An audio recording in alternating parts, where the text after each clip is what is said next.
Galera, eu não sei nem como é que eu vou começar esse vídeo aqui pra vocês, porque a raiva é muito grande, né? Que seleção patética, cara. Que seleção patética, cara, que não te passa, você não consegue nem se iludir com a seleção brasileira. No mesmo jogo, você vai do 100 ao 0 em questão de segundos. Você não consegue nem ter aquela ilusão de que vai ganhar alguma coisa, que pode chegar forte na Copa do Mundo, de que vai ganhar o Hexa. Nada disso. O jogo estava 2 a 0, você pensava, pô, o jogo de hoje é mais complicado. O Japão é mais complicado do que a Coreia, naturalmente. A gente percebeu no jogo de hoje. O Brasil metendo 2 a 0, conseguiu achar dois gols bonitos, em duas jogadas bonitas do Brasil. Aí tu toma uma virada patética como essa, vai se lascar, mas o importante, não. O importante é falar da vida pessoal do Vini Júnior. O importante é postar no Instagram de fofoca lá, que o Vini Júnior isso, vai assumir ou não vai? Vai assumir ou não vai? O importante é isso. Que patifaria, meu irmão. Tomou pé hoje pela primeira vez na história da seleção japonesa. Pela primeira vez na história, o Brasil abriu 2 a 0 e tomou 3 a 2. E não foi contra a Alemanha, não. Não foi contra a França, não. Não foi contra um país forte, uma Espanha, não. Foi contra o Japão, pô. Que tudo bem. É um adversário ali que dá trabalho. É melhor do que a Coreia. Mas não existe você perder, cara. Não existe você perder. Mas o importante é o Vini Júnior, né? Essa seleção brasileira tá nessa fase horrível por causa disso. Fica preocupado mais em sambinha, o pai tá on e vida pessoal de jogador do que futebol dentro de campo. Vamos lá. Eu quero dar meus parabéns ao grande ciclo da seleção brasileira. Mais uma vez, foi falado na transmissão da GATV. Pô, o Brasil já tá com ônus em relação à torcida brasileira, por causa do péssimo ciclo. Então, naturalmente, quando o Brasil tem uma derrota patética dessa de hoje, a gente vai pelo acúmulo. A gente vai citar aqui o acúmulo da seleção brasileira. Porque, porque o ciclo foi patético. Quem lembra aí? Não é a primeira vez que a gente perde um amistoso para uma seleção fraca, não. Lá em 2023, eu vou resgatar aqui, época que o Marrocos estava voando, a gente perdeu pro Marrocos. Tá, mas aí vem aquele discurso, né? Um bocado de gente vai falar hoje aí. Muita gente vai falar que não, o Japão é um adversário hoje difícil. O futebol japonês evoluiu. Não, porque isso e aquilo. Na época, não, porque o Marrocos foi semifinalista da Copa. Foi à frente do Brasil. Romantizando a derrota, romantizando essa aberração. Perdemos pro Marrocos. No Sub-20, perdemos pro Egito. E agora perdemos pro Japão. É recorde negativo atrás de recorde negativo. Nunca tínhamos perdido 2 partidas consecutivas na eliminatória. Perdemos agora, recentemente, nessa última eliminatória. A eliminatória patética, que a gente ficou em 5º lugar. E eu lembro até no 2022, algumas pessoas até envolvendo política no meio. Não, porque a seleção tá mal, porque o governo é desse lado da política, é desse partido. E aí mudou o governo e continua a mesma coisa. Qual a desculpa agora? Muita gente gosta de ficar envolvendo política no meio da seleção brasileira. Se lascar, rapaz, pelo amor de Deus. Eu quis pegar esse paralelo aqui porque me veio na cabeça que eu lembrei na época, lá em 2022. Não, porque foi por causa do governo que tá mal. Aí mudou pra oposição, continua a mesma coisa. Cadê? Ainda piorou. Aí tem gente que acha que política tem a ver com futebol. Porcaria nenhuma, rapaz. É incompetência da seleção brasileira, desses gestores de bosta aí, que mudou o presidente agora, beleza. Inclusive, o Ancelotti está renovado com a seleção, tá? Até 2030. Não tem nada a ver com a derrota de hoje, não tem nada a ver com esse ciclo. Quer dizer, hoje eu faço uma crítica ao Ancelotti, porque as alterações não deram resultado. O Brasil colocou em campo aqui o Richarlison, o Rodrigo, que não fizeram porcaria nenhuma no jogo. O Richarlison perdeu o gol no final do jogo. Colocou o Caio Henrique, colocou o Joelito, colocou o Estevão, que nem o Estevão fez uma grande partida hoje, mas foi o único que tentou alguma coisa ali no final, aquela jogada no final. E Matheus Cunha, que a única coisa que ele fez foi dar um chute que foi anulado. Um chute que foi anulado. Acho que foi gol aquele lance lá e foi anulado. Enfim, uma partida patética. E outra coisa, ele não tirou o Fabrício Bruno. Aí você imagine, o jogo de hoje é um amistoso de preparação para a Copa. E é importante a gente frisar isso, porque esse jogo poderia ter sido numa 8ª de final de Copa. Pode acontecer, o Japão vem chegado longe na Copa, chegou longe nas 8ª, eu acho que nas últimas 2 Copas aí, uma para a Bélgica, outra para a Croácia. Coincidentemente, os 2 países que eliminaram a gente, podia ser contra o Japão. Pois é, contra a Bélgica e contra a Croácia, chegou em 2 8ª de final. Aí vamos lá, 8ª de final, o Fabrício Bruno comete um erro desse, tira, porra, tira o jogador de campo. Não, ele mantém o Fabrício Bruno. O que é que aconteceu? O segundo gol, falaram aí que foi gol do Nakamura. Não foi não, foi gol contra. Foi gol contra do Fabrício Bruno, pô. Ele chuta a bola pra dentro do gol. Aonde que saiu foi o gol do Nakamura? Aonde que foi desvio? Não foi. Foi gol contra do Fabrício Bruno. O primeiro foi um erro dele. Um presente que ele deu, ou seja, Fabrício Bruno entregou 2 gols pro Japão. Dos 3 gols, 2 gols do Fabrício Bruno. A seleção fez 2 gols entregues, no caso, né? Um gol contra também. A seleção faz o primeiro tempo esplendoroso, o primeiro tempo muito bom, e o segundo tempo patético. Aí apareceu na tela da transmissão da GE TV, que foi por onde eu estava assistindo. 2-0 primeiro tempo pro Brasil, segundo tempo o Japão 3-0. A gente tomou 3-0 pro Japão no segundo tempo. 3-0 pro Japão no segundo tempo. Vocês acham isso que é pra passar pano? Vocês acham que é pra passar pano pra isso daí? É claro que não. Bom, ele foi com um time ultra ofensivo aqui no início do jogo, foi com o Paquetá mais à frente, com o meio com o armador ali por trás, né? O segundo gol saiu por uma armação do Paquetá. Aí foi Vinícius Júnior, Luiz Henrique e Martinelli. Vai ter análise de jogo, tá, galera? Mas é complicado você já começar com análise de jogo quando você tá puto. Quando você vê uma patifaria que aconteceu hoje. Outra coisa, Hugo Souza, a gente deu um voto de confiança pra você. Já vou colocar em tela pra vocês, ó. Esse dado aqui que eu achei. Eu abri o computador pra poder fazer o pós-jogo e achei esse dado e falei, vou levar pra galera porque é um dado a mais, né? O Alisson nunca sofreu 3 gols em uma mesma partida pela seleção brasileira. Ederson já em 29 jogos. Hugo Souza já em um jogo. Hoje, em um jogo. E não venha me dizer que não é culpa dele porque o terceiro gol ele falhou. Os 2 primeiros talvez não sejam culpa dele. Mas o terceiro gol foi frango. Foi frango do Hugo Souza. É complicado, pô. A gente dá um voto de confiança pra você. A gente fala, não, tem que botar o Hugo Souza pra jogar. Tem que botar o Hugo Souza, que o cara é pegador de pênalti. Aí tu vai e faz uma lambança dessa aí. Outra coisa é o Fabrício Bruno. A gente fala tanto, tentam tanto forçar a barra. Tentam tanto forçar a barra pra chamar jogador do futebol brasileiro. E o Paulo Henrique hoje fez uma boa partida no primeiro tempo, mostrou valores ali. Mas a gente fala tanto, aí você vai o Fabrício Bruno e faz uma pataquada que ele fez hoje. Como é que a gente vai confiar de novo? É aquilo, pô. A Alana Maluf falou uma coisa interessante na transmissão da GTV. Quando você erra no clube, se o Fabrício Bruno errar contra o Sport, ele tem o Flamengo para recuperar. Em 2 dias, em 3 dias. E ele não vai deixar de jogar. A não ser que tenha um jogador que possa pegar a vaga dele no Cruzeiro. Que aí eu já não sei se tem. Já não tenho profundidade em relação ao Cruzeiro. Para cobrir o Cruzeiro com imensa profundidade. Mas enfim, ele pode recuperar no clube. Na seleção, ele pode não ter nunca mais a chance de recuperar. Tu tem uma oportunidade como essa e tu desperdiça. Galera, infelizmente, jogador do futebol brasileiro, a imensa maioria, é isso aí, pô. E foi contra o Japão. Se fosse contra a Espanha tem Lamine Yamal. Vocês acham que o Fabrício Bruno vai conseguir marcar Lamine Yamal? Vocês acham que o Fabrício Bruno vai conseguir marcar Mbappé na Copa? Pelo amor de Deus, é só usar um pouquinho do cérebro.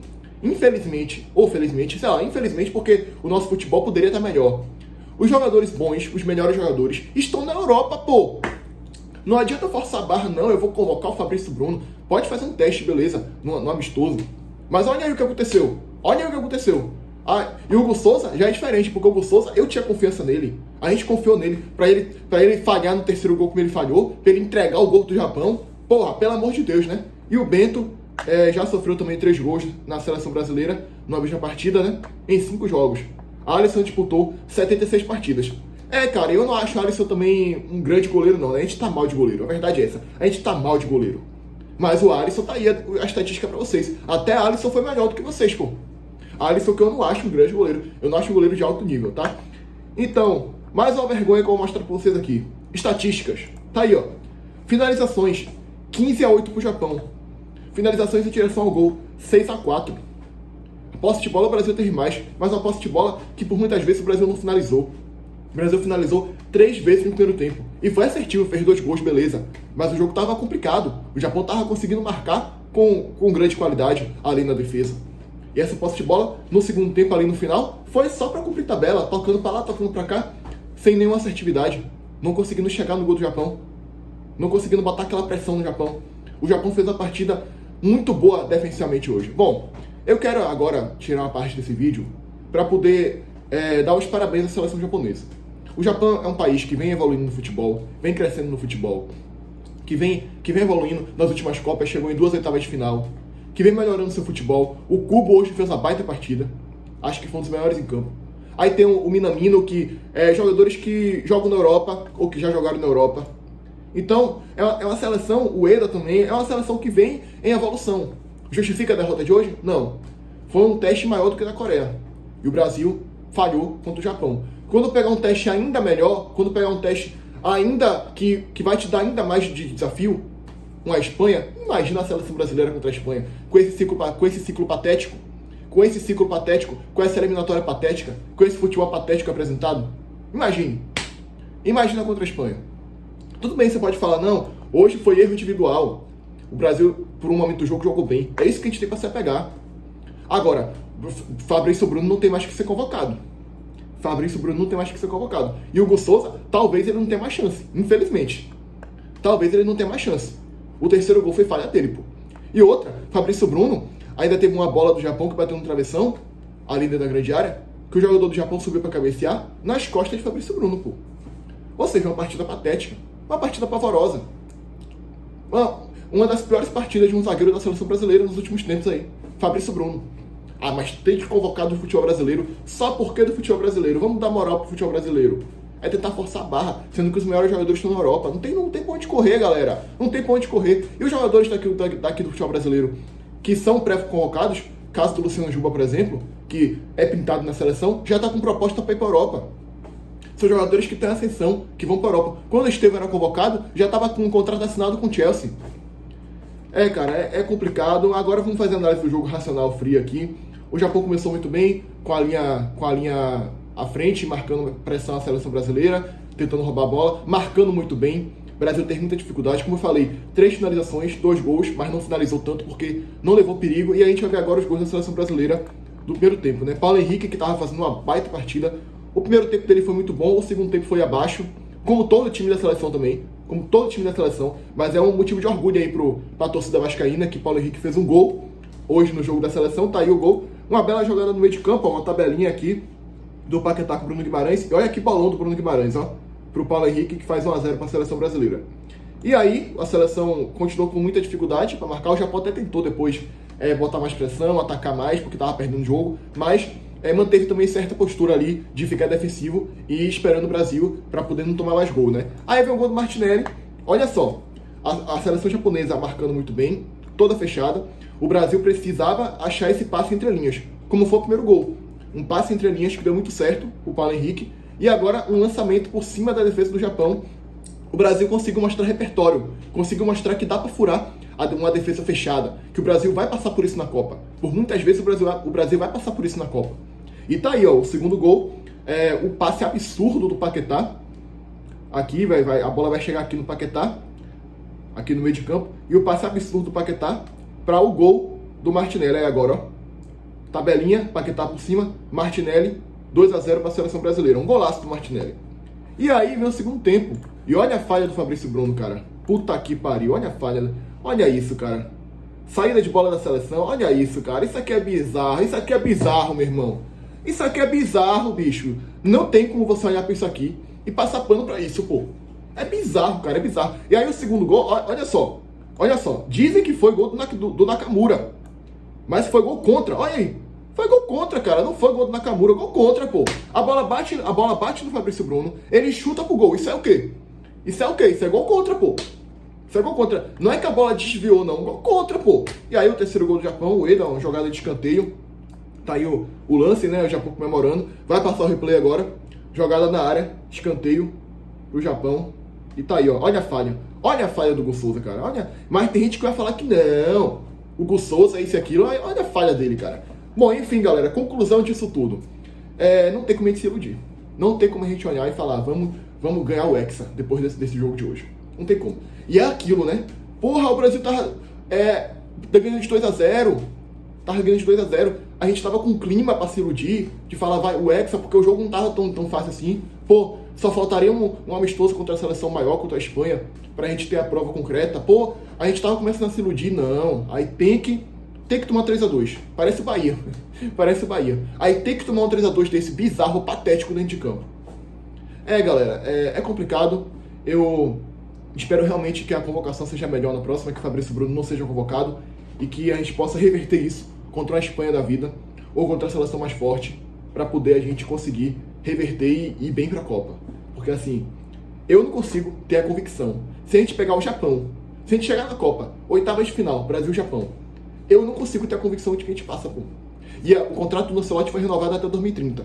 Cara, independente do resultado na Copa agora, decisão acertada, porque, cara, o Ancelotti vai ter mais tempo na próxima Copa 2030. Essa de agora, a gente vai chegar bem, tem que jogar pra ganhar, tem que ir pra ganhar. Só que assim, a gente vai sem expectativa nenhuma. Sem expectativa nenhuma de Hexa, de nada. Se a gente pega esse Japão aí, na oitava de final, a gente é eliminado. A gente pode ser eliminado, tem chance de ser eliminado. Aí vem, aí vem os caras aí, né? Não, o pai tá on. Quando o Neymar voltar, a seleção vai pra frente. Que piada, meu irmão. Que piada. Neymar tá se machucando toda hora. Não consegue jogar Série A. Imagina jogar contra a Espanha, contra a França, na Copa do Mundo. Tu acha mesmo que Neymar é a salvação da seleção brasileira? Tu acha mesmo? Tudo bem, eu gosto de Neymar. Eu gosto de Neymar fora de campo. Mas assim, dentro de campo não tá rendendo nada. Dentro de campo, o Neymar hoje não está jogando, está machucado, está contundido, está toda hora com lesão. Ele tem que se cuidar, ele tem que cuidar da saúde da lesão, se ele quiser chegar na Copa e ser a salvação. Hoje, eu olho e falo, o Neymar não vai ser a salvação não, cara. Mas quando o Neymar voltar, o cara que fala isso hoje é lunático. Possa ser que daqui a um ano ele volte a jogar bem no Santos, mas hoje é lunático. Sinceramente, Neymar não vai ser a salvação não, cara. E eu nunca vi uma Copa do Mundo que a gente vai tão desconfiado para a Copa. Então, sem expectativa de Hexa. Será que o Brasil é um dos favoritos? Sempre vai ser pela história, pela camisa. Mas pelo futebol, será que o Brasil é top 5 hoje favoritos a ganhar a Copa do Mundo? Eu tenho minhas dúvidas, porque a gente não tá com convicção de que a gente vai classificar. Se fosse contra o Japão, imagina contra a Espanha, imagina contra a França. É complicado, galera. A seleção brasileira nem merece ganhar essa Copa, pelo ciclo ridículo que fez, mas é aquilo, né? Às vezes a seleção não merece, vai lá e ganha. Como foi em 2002, classificou na Bacia das Almas, foi lá e ganhou na sorte. Pode acontecer. A seleção brasileira não tem lógica, né? Quando tá mal, vai lá e ganha. Quando tá bem, vai lá e perde. Então pode acontecer. Pode ser que 2030, com um ciclo inteiro de Ancelotti, um ciclo bom, a gente vai lá e perca, e esse ano a gente vai lá e ganhe. Pode acontecer. É a seleção brasileira. Mas, a gente, querendo ou não dá pra eu chegar aqui e falar, não, somos os favoritos, vamos ser campeão, vamos ser hexa. Não tem como, cara, não tem como. Enfim, né? Vamos aguardar cenas dos próximos capítulos aí pra gente aguardar pra ver, né? Na Copa e na próxima data FIFA também. Que o Brasil tem outra data FIFA lá em março. Bora ver, cara. Mas a gente tá bem desanimado. E que manhã o torcedor brasileiro acorda 6 da manhã, 7 da manhã pra ver esse jogo aí. Os que tem condição, né? Que a maioria tá trabalhando. Aí, ó. Agora o trabalho foi útil. Você que tá aí, que trabalhou de manhã no seu serviço aí, que perdeu o jogo, dê graças a Deus ao seu patrão, graças a Deus ao seu trabalho, que você não vê essa patifaria aí, ó. Tem horas que o trabalho, né? Tem horas que o trabalho é cansativo, mas te livra de assistir vergonhas como essa de hoje aí. Agradeça. Aí, ó. Agora, os que tiveram condição, que acordaram pra assistir uma porcaria dessa e passa raiva de manhã cedo, com a seleção. Pelo amor de Deus, a seleção brasileira acabou, cara. Antigamente você tinha Ronaldo, tinha Pelé. O meu avô não é brasileiro, meu avô é francês, mas, pô, na época de meu avô tinha Pelé, tinha jogadores de qualidade. Na época dos meus antepassados aí também tinha jogadores bons, tinha Ronaldinho, tinha Ronaldo Fenômeno. E agora a gente da nossa geração tá tendo que ver uma porcaria dessa. Se lascar, meu irmão. Se inscreve no canal, deixa o like, comenta, compartilha, ativa o sininho. E até o próximo vídeo, tá? Hoje tem Série B, rodada dupla, Paysandu e Remo, Atlético e Avaí. Jogos interessantíssimos, se eu fosse você, eu acompanhava. Porque é Série B, mas são jogos que na reta final tem emoção, né? E amanhã tem rodada da Série A, vai ter pré-rodada hoje também, daqui a pouco, tá? Se inscreve no canal, deixa o like, comenta, compartilha, ativa o sininho. Até a próxima, fui!